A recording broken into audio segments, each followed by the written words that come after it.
नेताजी सुभाष चंद्र बोस ने अंडमान में झंडा फहराकर भारत की आजादी का जयघोष किया था। आजादी के आंदोलन से जुड़े ऐसे पावन दिवस पर आज हम आजादी के अमृत काल के संकल्प को आगे बढ़ा रहे हैं। आज विकसित भारत के निर्माण को गति देने के अभियान को अयोध्या नगरी से नई ऊर्जा मिल रही है।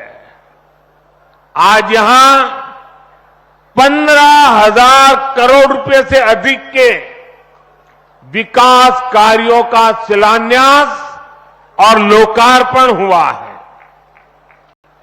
इंफ्रास्ट्रक्चर से जुड़े ये काम आधुनिक अयोध्या को देश के नक्शे पर फिर से गौरव के साथ स्थापित करेंगे। कोरोना जैसी वैश्विक महामारी के बीच ये कार्य अयोध्या वासियों के अथक परिश्रम का परिणाम है। मैं सभी अयोध्या वासियों को इन परियोजनाओं के लिए अनेक अनेक बधाई देता हूं। मेरे परिवारजनों, दुनिया में कोई भी देश हो, अगर उसे विकास की नई ऊंचाई पर पहुंचना है तो उसे अपनी विरासत को संभालना ही होगा। हमारी विरासत हमें प्रेरणा देती है, हमें सही मार्ग दिखाती है। इसलिए आज का भारत पुरातन और नूतन दोनों को आत्मसात करते हुए आगे बढ़ रहा है। एक समय था जब यही अयोध्या में रामलला टेंट में विराजमान थे। आज पक्का घर सिर्फ रामलला को ही नहीं, बल्कि पक्का घर देश के 4 करोड़ गरीबों को भी मिला है। आज भारत अपने तीर्थों को भी संवार रहा है, तो वहीं डिजिटल टेक्नोलॉजी की दुनिया में भी हमारा देश छाया हुआ है।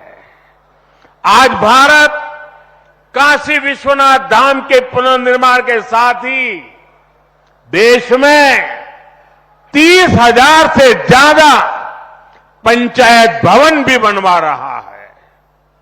आज देश में सिर्फ केदार धाम का पुनरुद्धार ही नहीं हुआ है, बल्कि 315 से ज्यादा नए मेडिकल कॉलेज भी बने हैं। आज देश में महाकाल महालोक का निर्माण ही नहीं हुआ है, बल्कि हर घर जल पहुंचाने के लिए पानी की 2 लाख से ज्यादा टंकियां भी बनवाई है। हम चांद, सूरज और समुद्र की गहराइयों की भी नाप रहे हैं, तो अपनी पौराणिक मूर्तियों को भी रिकॉर्ड संख्या में भारत वापस ला रहे हैं। आज के भारत का मिजाज यहां अयोध्या में स्पष्ट दिखता है। आज यहां प्रगति का उत्सव है, तो कुछ दिन बाद यहां परंपरा का उत्सव भी होगा। आज यहां विकास की भव्यता दिख रही है, तो कुछ दिनों बाद यहां विरासत की भव्यता और दिव्यता दिखने वाली है। यही तो भारत है। विकास और विरासत की यही साझा ताकत भारत को 21वीं सदी में सबसे आगे ले जाएगी। मेरे परिवारजनों, प्राचीन काल में अयोध्या नगरी कैसी थी, इसका वर्णन खुद महर्षि वाल्मीकि जी ने विस्तार से किया है। उन्होंने लिखा है, कोसलो नाम मुदितः स्फीतो जनपदो महान निविष्ट सरयू तीरे प्रभुत धन धान्यवान। अर्थात वाल्मीकि जी बताते हैं कि महान अयोध्यापुरी धन धान्य से परिपूर्ण थी, समृद्धि के शिखर पर थी और आनंद से भरी हुई थी। यानी अयोध्या में विज्ञान और वैराग्य तो था ही, उसका वैभव भी शिखर पर था।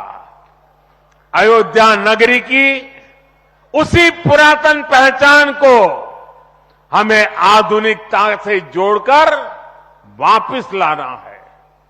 साथियों, आने वाले समय में अयोध्या नगरी अवध क्षेत्र ही नहीं, बल्कि पूरे यूपी के विकास को ये हमारी अयोध्या दिशा देने वाली है।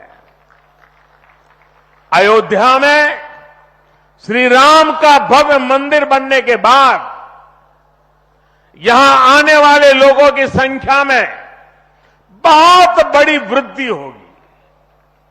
इसे ध्यान में रखते हुए हमारी सरकार अयोध्या में हजारों करोड़ रुपयों के विकास कार्य करा रही है, अयोध्या को स्मार्ट बना रही है। आज अयोध्या में सड़कों का चौड़ीकरण हो रहा है, नए फुटपाथ बन रहे हैं, आज अयोध्या में नए फ्लाईओवर बन रहे हैं, नए पुल बन रहे हैं। अयोध्या को आसपास के जिलों से जोड़ने के लिए भी यातायात के साधनों को सुधारा जा रहा है। साथियों, आज मुझे अयोध्या धाम एयरपोर्ट और अयोध्या धाम रेलवे स्टेशन का लोकार्पण करने का सौभाग्य मिला है। मुझे खुशी है कि अयोध्या एयरपोर्ट का नाम महर्षि वाल्मीकि के नाम पर रखा गया है। महर्षि वाल्मीकि ने हमें रामायण के माध्यम से प्रभु श्री राम के कृतित्व से परिचित करवाया। महर्षि वाल्मीकि के लिए प्रभु श्री राम ने कहा था, तुम त्रिकालदर्शी मुनिनाथा, तुम त्रिकालदर्शी मुनिनाथा, विश्व बदर जिमी तुमरे हाथा। अर्थात हे मुनिनाथ, आप त्रिकालदर्शी हैं, संपूर्ण विश्व आपके लिए हथेली पर रखे हुए बेर के समान है। ऐसे त्रिकालदर्शी महर्षि वाल्मीकि जी के नाम पर अयोध्या धाम एयरपोर्ट का नाम इस एयरपोर्ट में आने वाले हर यात्री को धन्य करेगा। महर्षि वाल्मीकि द्वारा रचित रामायण वो ज्ञान मार्ग है जो हमें प्रभु श्री राम से जोड़ती है। आधुनिक भारत में महर्षि वाल्मीकि इंटरनेशनल एयरपोर्ट अयोध्या धाम हमें दिव्य भव्य नव्य राम मंदिर से जोड़ेगा। जो ये नया एयरपोर्ट बना है, उसकी क्षमता हर साल 10 लाख यात्रियों को सेवा करने की क्षमता है। जब इस एयरपोर्ट के दूसरे चरण का काम भी पूरा हो जाएगा, तो महर्षि वाल्मीकि इंटरनेशनल एयरपोर्ट पर हर साल 60 लाख यात्री आ जा सकेंगे। अभी अयोध्या धाम रेलवे स्टेशन पर हर रोज 10-15 हजार लोगों को उनकी सेवा करने की क्षमता है। स्टेशन का पूरा विकास होने के बाद अयोध्या धाम रेलवे स्टेशन पर हर रोज 60,000 लोग आ जा सकेंगे। साथियों, एयरपोर्ट, रेलवे स्टेशनों के अलावा आज यहां अनेक पथों का, मार्गों का भी लोकार्पण हुआ है। राम पथ, भक्ति पथ, धर्म पथ और श्री राम जन्मभूमि पथ से आवाजाही और सुगम होगी। अयोध्या में आज ही कार पार्किंग स्थलों का लोकार्पण किया गया है। नए मेडिकल कॉलेज से यहां आरोग्य की सुविधाओं को और विस्तार मिलेगा। सरयू जी की निर्मलता बनी रहे, इसके लिए भी डबल इंजन सरकार पूरी तरह समर्पित है। सरयू जी में गिरने वाले दूषित पानी को रोकने के लिए भी काम शुरू हुआ है। राम की पैड़ी को एक नया स्वरूप दिया गया है। सरयू के किनारे नए नए घाटों का विकास हो रहा है। यहां के सभी प्राचीन कुंडों का पुनरुद्धार भी किया जा रहा है। लता मंगेशकर चौक हो या राम कथा स्थल, ये अयोध्या की पहचान बढ़ा रहे हैं। अयोध्या में बनने जा रही नई टाउनशिप यहां के लोगों का जीवन और आसान बनाएगी। विकास के इन कार्यों से अयोध्या में रोजगार और स्वरोजगार के नए अवसर भी बनेंगे। इससे यहां के टैक्सी वाले, रिक्शा वाले, होटल वाले, ढाबे वाले, प्रसाद वाले, फूल बेचने वाले, पूजा का सामग्री बेचने वाले, हमारे छोटे मोटे दुकानदार भाई, सभी की आय बढ़ेगी। मेरे परिवारजनों, आज यहां आधुनिक रेलवे के निर्माण की तरफ एक और बड़ा कदम देश ने उठाया है। वंदे भारत और नमो भारत के बाद आज एक और आधुनिक ट्रेन देश को मिली है। इस नई ट्रेन सीरीज का नाम अमृत भारत ट्रेन रखा गया है। वंदे भारत, नमो भारत और अमृत भारत ट्रेनों की ये त्रिशक्ति भारतीय रेलवे का कायाकल्प करने जा रही है। इससे बड़ी खुशी की बात क्या हो सकती है कि पहली अमृत भारत ट्रेन अयोध्या से गुजर रही है। Delhi Darbhanga Amrit Bharat express train Delhi, UP, Bihar के लोगों की यात्रा को आधुनिक बनाएगी। इससे बिहार के लोगों के लिए भव्य राम मंदिर में विराजने जा रहे रामलला के दर्शन को और सुगम बनाएगी। ये आधुनिक अमृत भारत एक्सप्रेस ट्रेन विशेष रूप से हमारे गरीब परिवार, हमारे श्रमिक साथियों को बहुत मदद करेगी। श्री रामचरित मानस में गोस्वामी तुलसीदास जी ने कहा है, परहित सरिस धर्म नहीं भाई, पर पीड़ा सम नहीं अदमाई। अर्थात दूसरों की सेवा करने से बड़ा और कोई धर्म, कोई और कर्तव्य नहीं है। आधुनिक अमृत भारत ट्रेनें गरीब की सेवा इसी भावना से ही शुरू की गई है। जो लोग अपने काम के कारण अक्सर लंबी दूरी का सफर करते हैं, जिनकी उतनी आमदनी नहीं है, वे भी आधुनिक सुविधाओं और आरामदायक सफर के हकदार है। गरीब के जीवन की भी गरिमा है। इसी ध्येय के साथ इन ट्रेनों को डिजाइन किया गया है। आज ही पश्चिम बंगाल और कर्नाटका के साथियों को भी उनके राज्य की पहली अमृत भारत एक्सप्रेस ट्रेन मिली है। मैं इन राज्यों को भी अमृत भारत ट्रेनों की बधाई दूंगा। मेरे परिवारजनों, विकास और विरासत को जोड़ने में वंदे भारत एक्सप्रेस बहुत बड़ी भूमिका निभा रही है। देश की पहली वंदे भारत एक्सप्रेस ट्रेन काशी के लिए चली थी।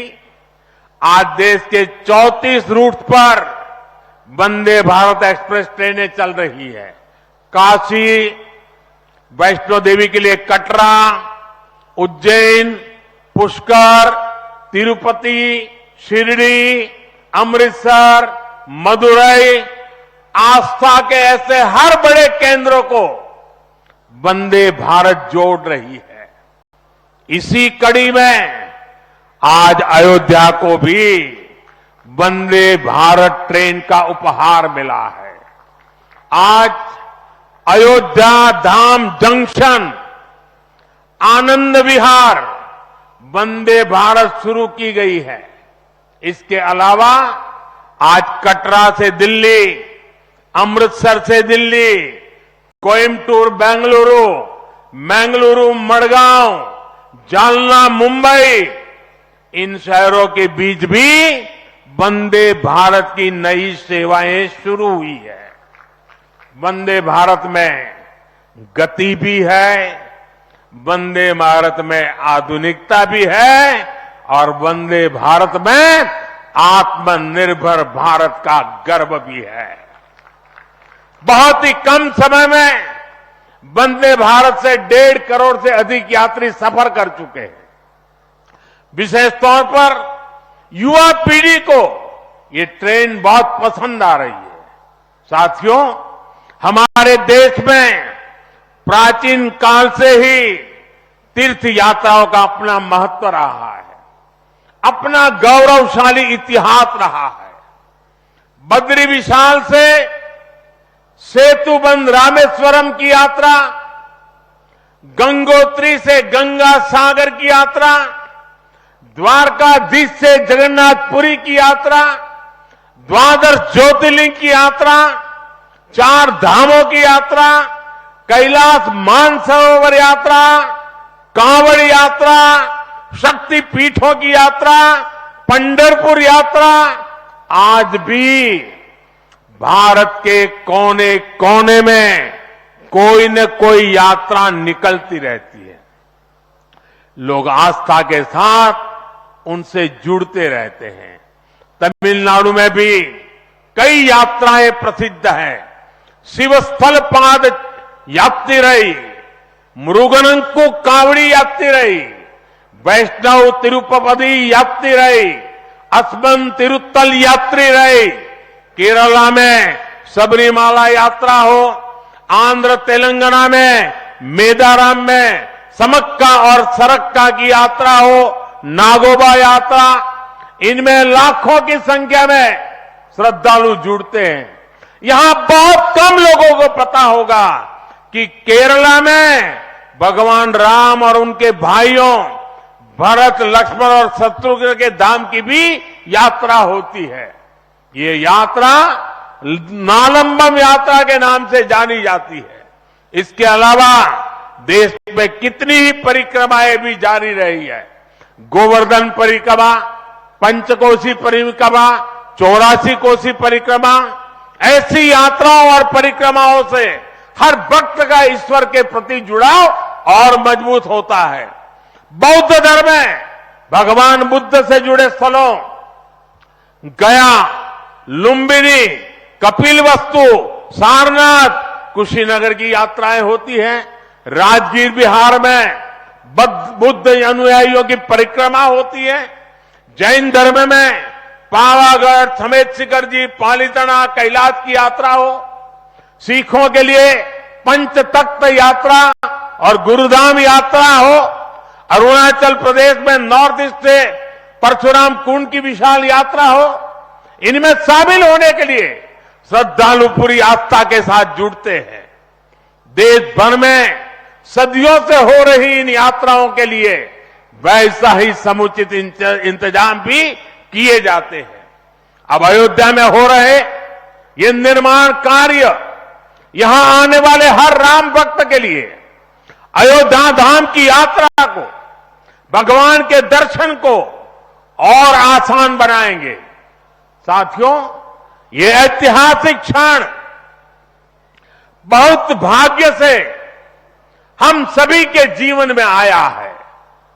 हमें देश के लिए नव संकल्प लेना है, खुद को नई ऊर्जा से भरना है।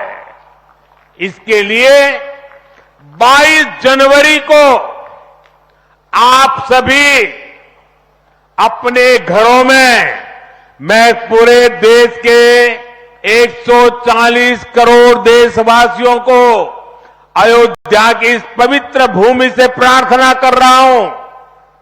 अयोध्या की प्रभु राम की नगरी से प्रार्थना कर रहा हूं।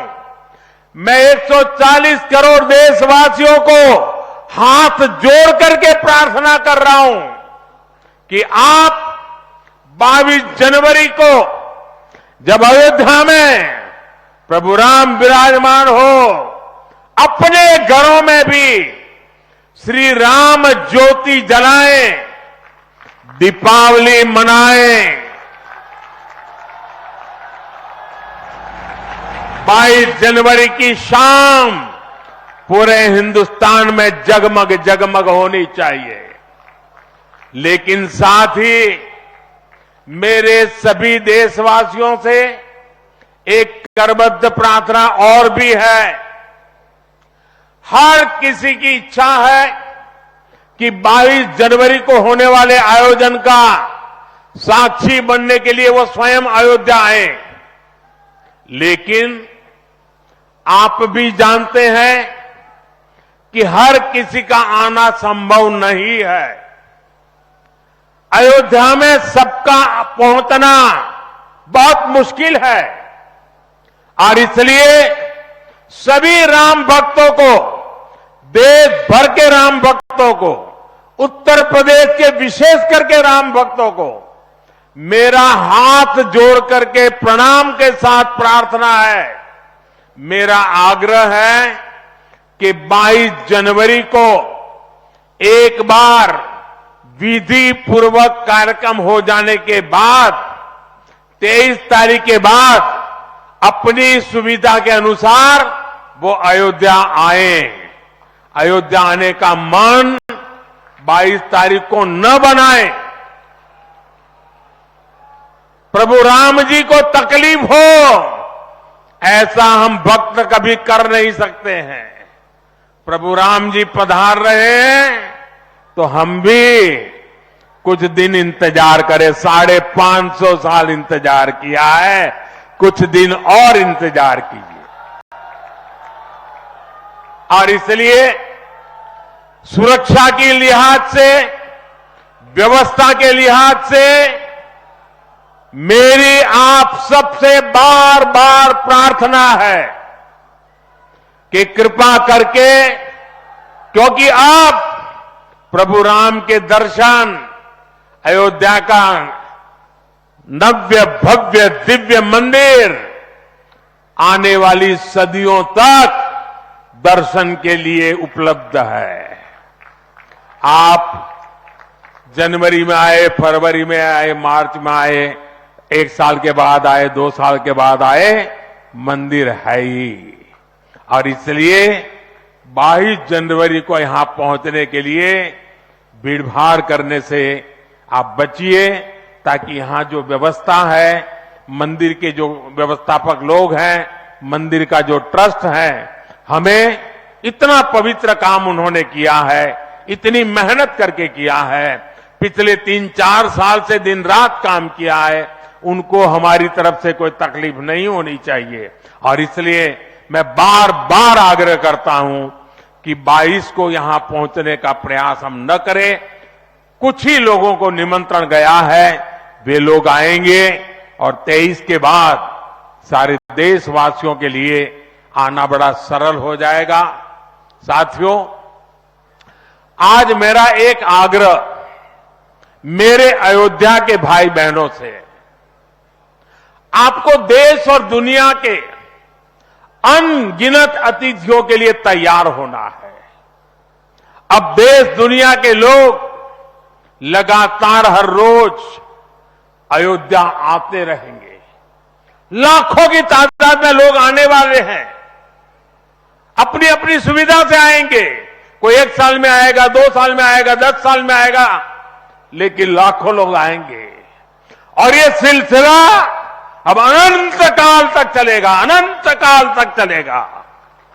इसलिए अयोध्या वासियों को, आपको भी एक संकल्प लेना है, और ये संकल्प है अयोध्या नगर को भारत का सबसे स्वच्छ शहर बनाने का। ये स्वच्छ अयोध्या, ये अयोध्या वासियों की जिम्मेदारी है, और इसके लिए हमें मिलकर हर कदम उठाना है। मैं आज देश के सभी तीर्थ क्षेत्रों और मंदिरों से अपना आग्रह दोहराऊंगा। देश भर के लोगों से मेरी प्रार्थना है, भव्य राम मंदिर के निर्माण के निमित्त 1 सप्ताह पहले 14 जनवरी मकर संक्रांति के दिन से पूरे देश के छोटे मोटे सब तीर्थ स्थलों पर स्वच्छता का एक बहुत बड़ा अभियान चलाया जाना चाहिए। हर मंदिर, हिंदुस्तान के हर कोने में हमें उसकी सफाई का अभियान मकर संक्रांति 14 जनवरी से 22 जनवरी तक हमें चलाना चाहिए। प्रभु राम पूरे देश के हैं, और प्रभु राम जी जब आ रहे हैं तो हमारा एक भी मंदिर, हमारा एक भी तीर्थ क्षेत्र उसका और उसके परिसर के इलाके का अस्वच्छ नहीं होना चाहिए, गंदगी नहीं होना चाहिए। साथियों, अब से कुछ देर पहले मुझे अयोध्या नगरी में ही एक और सौभाग्य प्राप्त हुआ है। आज मुझे खुशी है ये बताते हुए कि उज्ज्वला गैस कनेक्शन की 10 करोड़वीं लाभार्थी बहन के घर मुझे जाकर के चाय पीने का मौका मिला। जब 1 मई 2016 को हमने यूपी के बलिया से उज्ज्वला योजना शुरू की थी, तो कोई कल्पना भी नहीं कर सकता था कि ये योजना सफलता की इस ऊंचाई पर पहुंचेगी। इस योजना ने करोड़ों परिवारों का, करोड़ों माताओं बहनों का जीवन हमेशा के लिए बदल दिया है। उन्हें लकड़ी के धुएं से मुक्ति दिलाई है। साथियों, हमारे देश में गैस कनेक्शन देने का काम 60-70 साल पहले शुरू किया गया था, 6-7 दशक पहले।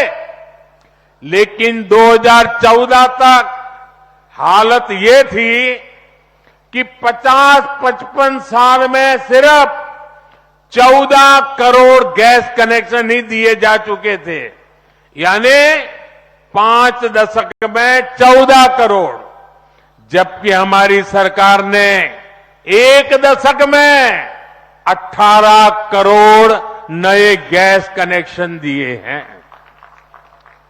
और इस 18 करोड़ में 10 करोड़ गैस कनेक्शन मुफ्त में दिए गए हैं, उज्ज्वला योजना के तहत दिए गए हैं। जब गरीब की सेवा की भावना हो, जब नियत नेक हो, तो इसी तरह से काम होता है, इसी तरह के नतीजे मिलते हैं। आजकल कुछ लोग मुझसे पूछते हैं कि मोदी की गारंटी में इतनी ताकत क्यों है? मोदी की गारंटी में इतनी ताकत इसलिए है क्योंकि मोदी जो कहता है वो करने के लिए जीवन खपा देता है। मोदी की गारंटी पर आज देश को इसलिए भरोसा है क्योंकि मोदी जो गारंटी देता है उसे पूरा करने के लिए दिन रात एक कर देता है। ये अयोध्या नगरी भी तो इसकी साक्षी है और मैं आज अयोध्या के लोगों को फिर से विश्वास दूंगा कि इस पवित्र धाम के विकास में हम कोई कोर कसर बाकी नहीं छोड़ेंगे। श्री राम हम सभी पर आशीर्वाद रखें, इसी कामना के साथ अपनी वाणी को विराम देता हूं। प्रभु श्री राम के चरणों में प्रणाम करता हूं और आप सबको विकास कार्यों की बधाई देता हूं। मेरे साथ बोलिए, सियावर रामचंद्र की, सियावर रामचंद्र की, सियावर रामचंद्र की। भारत माता की, भारत माता की, भारत माता की। बहुत बहुत धन्यवाद। बहुत बहुत आपण माने सीधा प्रसारण देखुछंती। नरेंद्र मोदी प्रधानमंत्री भारतर उद्बोधन देउथिले एवं विमान बंदर लोकार्पण पर जनसभा को संबोधित करुथिले प्रधानमंत्री नरेंद्र मोदी। महर्षि वाल्मीकि अंतर्जातीय विमान बंदर आज लोकार्पण होईछि। जनवरी 22 तारिख को सारा विश्व अपेक्षा करिछि एवं मंचासीन अतिथि मानक आपण माने देखि पारुछंती। योगी आदित्यनाथ उपस्थित अछंती, राज्यपाल आनंदीबेन पटेल मध्ये उपस्थित अछंती, तांका सहित ज्योतिरादित्य सिंधिया मध्ये उपस्थित अछंती। समस्त गहन रे आज ट्रेन एवं स्टेशन लोकार्पण होईछि, ट्रेन मध्य लोकार्पण होईछि, ता सहित अंतर्जातीय विमान बंदर मध्य लोकार्पण होईछि। जदि विमान बंदर कथा कहबा, महर्षि वाल्मीकि अंतर्जातीय विमान बंदर 1450 कोटी टंकारे प्रथम पर्यायर निर्मित होईछि। 6500 वर्गमीटर एयरपोर्ट टर्मिनाल बिल्डिंग होईछि। वर्ष को 10 लाख यात्री आगमन एवं प्रस्थान क्षमता रहुछि विमान बंदर। एवं अन्य पक्षरे जदि देखिबा, आज जो रेल स्टेशन उद्घाटन होईछि प्रधानमंत्री नरेंद्र मोदी द्वारा, अयोध्या रेल स्टेशन उद्घाटन होईछि। 2टी अमृत भारत ट्रेन चलाचलर शुभारंभ भी होईछि। 6टी नुआ वंदे भारत एक्सप्रेस शुभारंभ होईछि। 8 किलोमीटर रोड पर जाइथिले प्रधानमंत्री नरेंद्र मोदी एवं तापरे जनसभा को करिथिले संबोधित। एवं रेल स्टेशन नाम रही अयोध्या धाम जंक्शन, ता सहित विशेष व्यवस्था क्रम जमिति भाव में जनवरी 22 उपर पूरा विश्वर नजर रही। देश एवं विशेष भाव में अयोध्यावासी से दिन को अपेक्षा करिसेंती। बहु प्रांतरू बहु संख्यार अतिथि को से स्थान को निमंत्रण करा जायछि। एथिपाई राम मंदिर सेठारे उद्घाटन करा जिवो, लोकार्पण करा जिवो एवं सेही ऐतिहासिक मुहूर्त को आउ टिके स्मरणीय करिया पई एवं पर्यटक मानकु जो सब लोक माने जिबाको चाहुचंती सेमानक गमनागमन जेमिति कोनोसी बाधा सृष्टि न हुए ताकु नजर रखी ता पूर्व रेल स्टेशन एवं विमान बंदर उद्घाटन होई सारिछि।